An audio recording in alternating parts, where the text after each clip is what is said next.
இந்த விளக்கு பூஜைன்றதே வந்து எவ்வளோ பெரிய தாத்பரியம்னு பார்த்தீங்கன்னா, யார் யாருக்கு என்ன வேணும், அது விளக்கு பூஜையில் உட்காராதவங்களுக்கு கூட நிறைய நல்ல விஷயங்கள் நடக்கும். MCR Pure Cotton Club, formals and casual shirts. Grand royal டூர்ஸோட டிராவல் பண்ணுங்க. இடங்களும் புதுசு, நினைவுகளும் புதுசு. நாங்கள் வந்து 108 பேர் தான் வந்து பண்ண முடியும். ஏன்னா இப்போ தான் ஆரம்பிச்சிருக்காங்களே எல்லாமேன்னுட்டு. அங்கே உட்காரத்துக்குள்ளே 500, 1000 பண்ண ஆரம்பிச்சிருவோம் நாங்கள். எல்லா அம்பாலையும் பார்க்கும்போது பார்த்தீங்கன்னா ஒரு பெரிய ஆத்ம திருப்தி வரும். நான் இருக்கேன் உனக்கு வாடின்னு சொல்கிற மாதிரியே இருக்கும் எனக்கு. அதனால் எல்லாருமே வந்து டைம் கிடைக்கும் போதெல்லாம் அங்கங்கே போகாமல் கோயிலுக்கு போங்க. நிச்சயமாக உங்களுக்கு வந்து ஒரு விடுவு காலம் கிடைக்கும். விளக்கு பூஜையில் நாங்கள் லலிதா சஹஸ்ரநாமம் பாராயணம் பண்ண போகிறாங்க. பத்தாவதுக்கு நிறைய அம்பாள் பாட்டு பாட போகிறாங்க. முதல் தடவை நீங்கள் இந்த மண்ணில் திருவேற்காடு மாரியம்மன் கோயிலுக்கு வந்த அந்த நினைவு கண்டிப்பாக இருக்குது. 13 வயசில் வந்தது ஞாபகம் இருக்குது. அப்போ வந்து ஒன்றும் இருக்காது, அங்கே ஒரு புத்து இருக்கும். அந்த புத்து கோயிலில் வந்து அந்த புத்து மண்ணை எடுத்துகிட்டு சாமி கும்பிடுவாங்க. அம்மா கருமாரியம்மன் கோயிலில் வந்து விளக்கு பூஜை நடந்துட்டுருக்கு. இது ஒரு நிஜமாவே கொடுத்து வச்சிருக்கணும். இந்த மாதிரி ஒரு அழகான காட்சியை பார்க்கறதுக்கு வருஷம் நான் வருவேன். நான் எங்களுக்கு கல்யாணமே இங்கே தான் நடந்தது. ஞாயிற்றுக்கிழமைகளில் கருமாரி அம்மனுக்கு இங்க வந்து 7 தீபம் ஏற்றி வழிபாடு செய்தால் சீக்கிரம் விவாகம், அதாவது திருமண தடை விலகும். விவாகத்தில் கணவன் மனைவிக்குள்ள நல்ல ஒற்றுமை வரும். வணக்கம்மா. வணக்கம். ஆடி முதல் வெள்ளி நம்ம பார்த்தோம். ஆமா. நீங்க வந்து மடிப்பிச்சை ஏந்தி வந்தீங்க. அதில் அப்போ நம்ம ஒரு கன்வர்சேஷன் வச்சிருந்தோம். இப்போ கடைசி வெள்ளி, இந்த ஆடி மாதம் முழுக்க எப்படி இருந்ததுமா? ஆடி மாதம் முழுக்க வந்து பயங்கர சந்தோஷமாக இருந்துச்சு. ஏன்னா அம்பாள் வந்து வேறு லெவல் எனக்கு என்னென்னமோ பண்ணிக்கிட்டு இருக்கா. மிராக்கல் மாரியாத்தா மாதிரி என்னென்னமோ பண்ணிக்கிட்டு இருக்கா எனக்கு எங்கள் அம்மா. சொல்கிறதுக்கு வந்து அவ்வளோ விஷயங்கள் இருக்குது. நிச்சயமாக இது வந்து நம்ம உட்காந்து ஒரு நாள் நிறைய விஷயங்கள் பேசணும் எங்கள் அம்மாவை பற்றி. இன்னொன்று என்னென்னா, இந்த வேலை வந்து கடன்னு ஆரம்பிச்சிட்டாங்க. பார்த்திங்கன்னா இப்போ எனக்கு தெரிஞ்சு தை மாதத்துக்குள்ளேயே எங்கள் அம்மா வந்து அந்த இடத்துல உட்கார வச்சுருவாங்கன்றது ரொம்ப சந்தோஷமான ஒரு விஷயம். அவளுக்கு நன்றி சொல்கிறதுக்காக இந்த விளக்கு பூஜை நாங்கள் பண்ணுறோம்.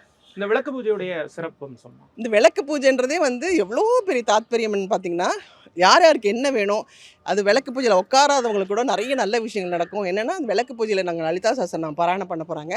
பத்தாவதுக்கு நிறைய அம்பாள் பாட்டு பாட போகிறாங்க. அங்கே உட்காந்துருக்கிறவங்க மட்டும் இல்லை, அங்கே சுற்றி இருக்கிறவங்க அத்தனை பேருமே இதை நிம்மதியாக உட்காந்து ரிலாக்ஸாக கேட்டாங்கன்னா அவங்க வீட்டுக்கு போகிறதுக்குள்ளே நல்ல விஷயங்கள் நடக்கும். கண்டிப்பாக நடக்கும். வேண்டிய வேண்டுதல்லாம் உடனே கிடைக்கும். கண்டிப்பாக நடக்கும். இப்போ திருவேற்காடு மாரியம்மன் உங்களுடைய லைஃப்ல எவ்வளோ முக்கியமான ஒரு இடத்துல இருக்காங்க? அவள் தான் நான் தான் அவள். மேம், இப்போ இந்த திருவிளக்கு பூஜையில் எவ்வளோ மக்கள் கலந்துக்கிறாங்க? என்ன மாதிரி நடக்க போகுது? நாங்கள் வந்து 108 பேர் தான் வந்து பண்ண முடியும். ஏன்னா இப்போ தான் ஆரம்பிச்சிருக்காங்களே எல்லாமேன்னுட்டு. ஆனால் இப்போ பார்த்தா அவள் வந்து அங்கே உட்காரத்துக்குள்ளே 500, 1000 பண்ண ஆரம்பிச்சிருவோம் நாங்கள். நிச்சயமாக வருஷம் நிறைய நல்ல விஷயங்கள் பண்ணணும்னு நினைக்கிறோம். இது வந்து எங்களுக்கு வந்து ஒரு சின்ன ஒரு ஒரு பிள்ளையார் சொல்லி தான் இது. திருப்பணி மேம், முதல் பேட்டியிலே சொல்லியிருந்தீங்க மடிப்பிச்சை ஏந்தினதே அதுக்காகத்தான். இப்போ திருப்பணி என்ன மாதிரி நடந்துகிட்டு இருக்கு? அதுக்கு பிறகு ஏற்பட்ட மாற்றங்கள் நிறைய விஷயங்கள். இப்போ எனக்கு அப்ராட்லலாம் இருந்து வந்து அம்மா நாங்கள் என்ன பண்ணணும்னு சொல்லுங்கள், நாங்கள் எப்படி கோயிலுக்கு கொடுக்கறதுன்னு சொல்லுங்கள், நாங்கள் வந்து எது வழியாக உங்களுக்கு கொடுக்கணும்னு சொல்லுங்கள். அப்போ சிலவங்கலாம் வந்து லண்டனில் இருந்து நம்ம ஸ்ரீலங்காவில் இருக்கோமா, நாங்கள் எங்கள் ஃப்ரெண்ட்ஸ் எல்லாம் எங்கள் ஃபேமிலி எல்லாம் இருக்காங்க, எல்லாருமே வந்து திருவேற்காடு அம்மனுக்கு கொடுக்கணுன்றாங்க. சார் நீங்கள் மொத்தமாக கலெக்ட் பண்ணிவிட்டு வாங்க, வந்து இங்கே உண்டியலில் போடுங்க அப்படின்னு சொல்லியிருக்கேன். ஸோ இப்போ எல்லா நாட்டில் இருந்தோம். என்னோட பிரதர் வந்து ஒரு நிறைய பேமெண்ட் பண்ணி நல்லா பண்ணுறேன்னா, அப்புறமா அவர் ட்ரம் சிவமணி சார் இருக்காருங்களா, அவர் வந்து கோயிலுக்கு வந்து மணி கட்டுறேன்னு இருக்காங்க. ஸோ எல்லாருமே இப்போ வந்து அவங்களா ஃபோன் பண்ணி நான் என்ன பண்ணணும் அம்பாளுக்குன்னு சொல்லிட்டு இருக்காங்க.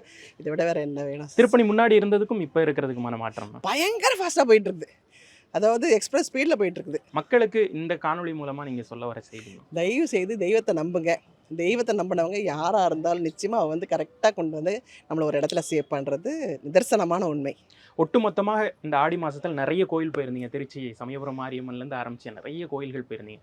ஒட்டுமொத்தமாக இந்த அனுபவம் இல்லை, அது ஆத்ம திருப்தின்னு சொல்லுவாங்க. அவளை பார்க்கும்போது எல்லா அம்பாலையும் பார்க்கும்போது பார்த்திங்கன்னா ஒரு பெரிய ஆத்ம திருப்தி வரும்.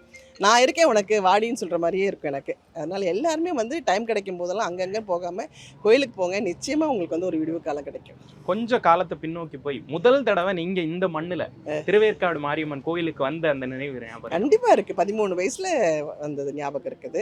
அப்போ வந்து ஒன்றும் இருக்காது, அங்கே ஒரு புத்து இருக்கும். அந்த புத்து கோயிலில் வந்து அந்த புத்து மண்ணை எடுத்துகிட்டு சாமி கும்பிடுவாங்க அம்மா.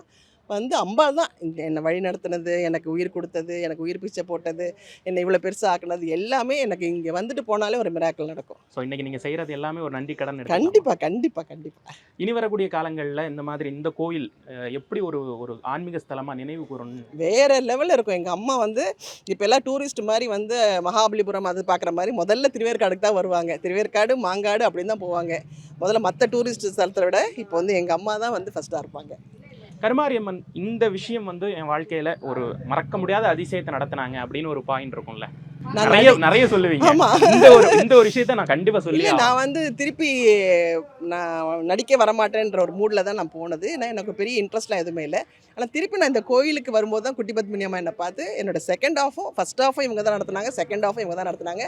இப்போ என்னோட லைஃப், என் பிள்ளைங்க எல்லாத்துக்குமே இவங்க தான் வழி நடத்திக்கிட்டு இருக்காங்க. இந்த திருவிளக்கு பூஜை மாதிரி தமிழகம் முழுக்க நிறைய அம்மன் கோயில்களில் இந்த மாதிரியான ஒரு விளக்கு பூஜை எல்லாம் நடத்துறீங்க, தொடர்ந்து பண்ணிட்டு இருக்கீங்க. இதனுடைய அந்த நோக்கம், இதனுடைய சாராம்சம் என்ன?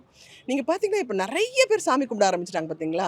எல்லாருமே வந்து ஏதாவது அவங்களுக்கு ஒரு வழி கிடைக்குமா அப்படின்னு வெயிட் பண்ணிட்டு இருக்காங்க. அதுக்கான ஒரு அந்த பார்வை தான், அந்த வெளிச்சம் தான் இந்த திருவிளக்கு பூஜைன்னு சொல்லுவேன். எல்லாருமே அங்கங்கே இருக்கிற கோயிலில் திருவிளக்கு பூஜையில் கலந்துக்கோங்க. நிச்சயமாக வந்து சிறப்பான ஒரு விஷயங்கள்லாம் நடக்கும். பட் வெயிட் பண்ணுறதுக்கும் அதுக்கு ஒரு பெரிய வெளிச்சம் கிடைக்கிறதுக்கும் இந்த திருவிளக்கு பூஜை வந்து ஒரு வழிகாட்டியாக இருக்கும். நிறைய பேர் அம்மனை கும்பிடும்போது திட்டுவாங்க, என்னம்மா நீ சுற்றி வரணும்மா, எதுவுமே கண்ணே திறக்க மாட்டேங்கிறியம்மா அப்படின்னு சொல்லிட்டு நிறைய பேர் திட்டுறதெல்லாம் பார்த்துருப்பீங்க. அவங்களுக்கெல்லாம் நீங்கள் சொல்லக்கூடிய இல்லை, அதுதான் சொல்கிறேன். அவங்க நல்லா இருக்கும்போது யாருமே போய் அம்மா எனக்கு ரொம்ப சந்தோஷமா தேங்க்யூமான்னு யாருமே சொன்னது இல்லைங்க. ஒரு நன்றி யாருங்க சொல்கிறாங்க? கஷ்டம் வரும்போது தான் நீங்கள் அம்மாண்டு போகிறீங்க. அம்மா அதுவரை இன்றைக்கே சொல்லணும்னா நாளைக்கு செஞ்சிடணும். நம்ம வீட்டுக்கு வரதுக்குள்ளே எல்லாம் செஞ்சு முடிச்சிடணும்னா எப்படி? சமையல் கூட ஆமாம், இது எல்லாமே இன்ஸ்டன்ட்னா லைஃப் வந்து அப்படி கிடையாது இல்லை. அவள் எதுக்கு பொறுத்தார் பூமி ஆழ்வார் சொல்லுவாங்க. அந்த மாதிரி அவள் வெயிட் பண்ணுறதும் பெரிய விஷயம் கொடுக்க போகிறா அவங்களுக்கு. நீங்கள் அவசரமாக கேட்டிங்கன்னு வச்சுக்கோங்களேன், அவசரமாக கொடுத்துட்டு போயிடுவா.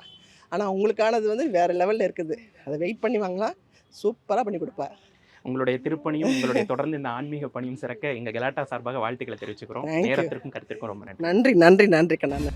நளினிமா பற்றி சொல்லணுன்னா அவங்க வந்து கருமாரியோட செல்ல குழந்தை. அவங்க அப்படிதான் எடுத்துக்க முடியும் அவங்கள. பாரதிமா வந்து இன்னொரு குழந்தை அது. அதனால 2 குழந்தைங்களும் வந்து இன்னைக்கு கருமாரியம்மன்கிட்ட வந்து இந்த திருவிளக்கு பூஜையை வந்து நடத்த போகிறாங்க. 108 சுமங்கலி பெண்களுக்கு வந்து அந்த சுமங்கலிகளுக்கான அந்த தாம்பூலத்தை அவங்க திருக்கரத்தால் கொடுக்க போகிறாங்க. அது மாத்திரம் இல்லை, இன்றைக்கி அந்த திருவிளக்கு பூஜையில் வந்துட்டு இந்த திருவிளக்கு பூஜையில் நமக்கு என்ன பயன் அப்படின்றத பற்றி பாரதி அம்மா வந்து பேச போகிறாங்க. நளினிமா வந்து அவங்க நினைவு தெரிஞ்ச நாள்லேருந்து அவங்க சொல்லக்கூடிய வார்த்தை வந்து கருமாரி கருமாரி கருமாரி கருமாரி. அதை எங்களோட வாக்கு அது. உண்ணுவதும் உறங்குவதும் உயிரோடு இருப்பதும் உன்னாலே அப்படிங்கிற மாதிரி நளினிமாக்கு வந்து உக்காந்தாலும் நின்னாலும் எழுந்திரிச்சாலும் சாப்பிட்டாலும் கருமாரி அம்மன் தான். அவங்களுக்கு கருமாரி அம்மனோட பரிபூர்ண ஆசீர்வாதம் நளினிமாக்கும் பாரதி அம்மாக்கும் அம்பாள் கொடுப்பா. அதுக்கு அம்பாளோட ஆசீர்வாதமாக நாங்கள் அவங்கள கூப்பிடுறோம்.